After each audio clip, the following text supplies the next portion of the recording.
Bon, vous êtes en train de divorcer ou vous y pensez sérieusement, et concrètement, c'est la panique. Pas juste dans votre tête, mais aussi dans votre portefeuille. Vous ne savez pas comment vous allez payer un avocat, vous ne savez pas comment vous allez vivre si vous partez, et vous ne savez même pas comment vous en sortir avec les enfants.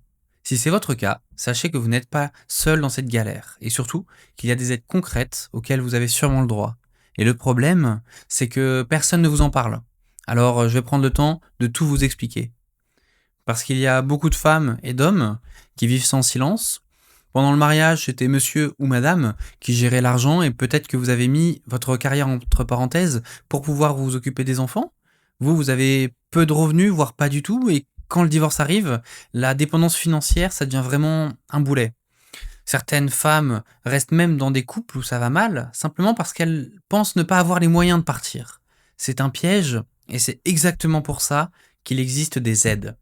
Et la première chose à connaître, et c'est la plus importante pour démarrer, c'est l'aide juridictionnelle.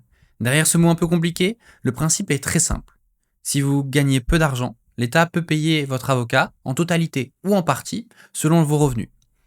Et pour en faire la demande, c'est simple, hein, c'est gratuit, vous allez au tribunal de votre ville ou sur Internet et vous pourrez faire toute la procédure. Beaucoup d'avocats en droit de la famille acceptent ce type de dossier, donc ne vous dites jamais que vous n'avez pas les moyens de vous défendre, car ce dispositif, il existe pour ça. Ensuite, il y a un deuxième point. Pendant la procédure de divorce, le juge peut prendre des mesures pour que vous ne vous retrouviez pas le bec dans l'eau. Il peut obliger votre conjoint à vous verser de l'argent chaque mois dès le début de la procédure, avant même que le divorce soit prononcé. C'est ce qu'on appelle le devoir de secours. Il peut aussi décider que c'est vous qui restez dans le logement avec les enfants. Et tout ça, c'est fait pour vous éviter de vous retrouver dans la galère pendant que la procédure traîne. Ensuite, passons aux aides sociales, parce que là, il y en a tout un paquet. Et la plupart des gens ne la connaissent pas. Si vous élevez vos enfants seuls, la CAF peut vous verser l'allocation de soutien familial, qui est une aide pour les parents solo. Et ça, c'est surtout versé quand l'autre parent ne paye pas sa part ou pas assez. Ensuite, il y a aussi le RSA, le revenu de solidarité active, qui peut vous aider à joindre les deux bouts si vous avez très peu de ressources. Et si vous travaillez mais que votre salaire est petit, il y a même la prime d'activité qui peut vous donner un petit coup de pouce chaque mois. Et en plus de ça, il y a un truc que presque personne ne connaît. Si votre ex ne paye pas la pension alimentaire que le juge a fixée, vous n'avez pas à lui courir après. La CAF peut le faire à sa place. Elle vous verse directement les sommes dues, et ensuite c'est elle qui s'occupera d'aller chercher l'argent près de votre ex. Ça s'appelle l'intermédiation financière. En gros, la CAF, elle fait le tampon entre vous et lui. Et comme ça vous êtes sûr d'avoir de l'argent, et c'est la CAF qui va s'occuper du recouvrement de la somme. Mais au-delà de l'argent, il y a des associations qui peuvent vous filer un sacré coup de main au quotidien. Elles peuvent vous proposer des consultations juridiques gratuites pour comprendre vos droits.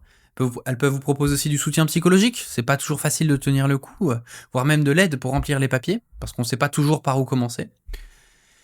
Et les plus connus, ce sont surtout les centres d'information sur les droits des femmes. Il y en a dans quasiment tous les départements. C'est gratuit et confidentiel, donc vous pouvez y aller.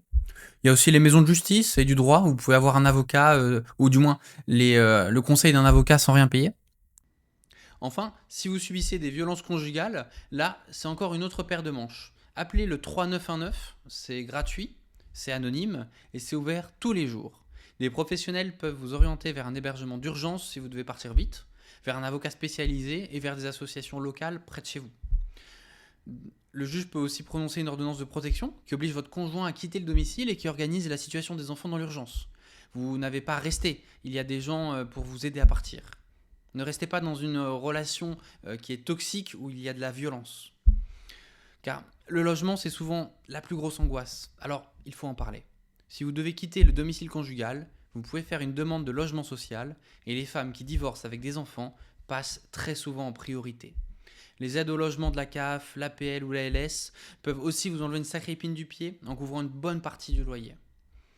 Et dernier point important, pensez à l'après. Si vous avez mis votre carrière de côté pendant le mariage, vous avez le droit de demander une prestation compensatoire. En clair, c'est une somme que votre ex doit vous verser pour compenser l'écart de niveau qui a été causé par le divorce. Le juge va regarder la durée du mariage, votre âge, votre santé, vos diplômes et le temps que vous avez consacré à vous occuper des enfants au lieu de travailler. C'est un droit et ce n'est pas de la charité. Ce que je veux que vous reteniez, c'est que Même si vous avez l'impression d'être seul face à une montagne, il y a des gens et des dispositifs prêts à vous donner un coup de main à chaque étape. Le plus dur, c'est souvent de faire le premier pas. Et si cette vidéo vous a été utile, je vous invite à vous abonner à la chaîne et à la partager. Elle peut aider une femme autour de vous qui n'ose pas en parler. Merci et à bientôt.